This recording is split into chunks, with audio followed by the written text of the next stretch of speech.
Hello everyone and welcome to my YouTube channel. Today we are going to discuss about how to fix pending payment on your iPhone iOS 26. For example, if you have recently changed your payment method and you see the notification that you have pending payments on your previous payment method, and that's why your payment method is also not changing.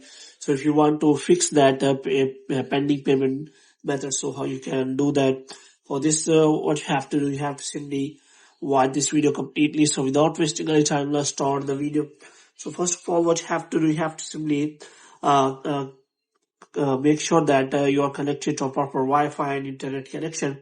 And after that, what you have to do, you have to simply go to settings, and in settings, you have to go to general, and after that, you have to scroll down until you find the option of transfer or reset iPhone. And here you have to simply click on reset, and you have to reset all of your network settings. And after resetting all of your network settings, you have to simply go back. Now, if you want to see the pending payments, then there are two methods available.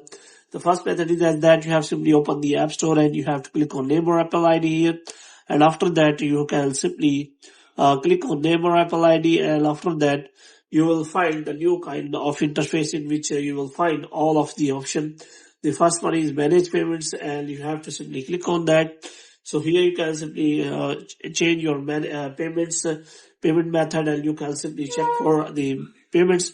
More, if you want to check the pending payments, then you can simply go to the subscription, and if you see any subscription has pending payment, then you can simply clear that payment, and after that that pending payment option will not appear.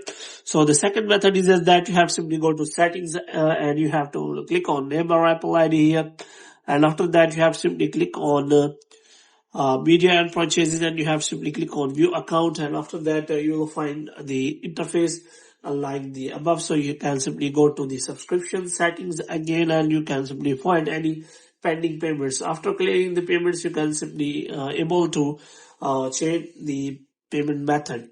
So hope you have liked this video. When you get more videos like these, you can subscribe our channel.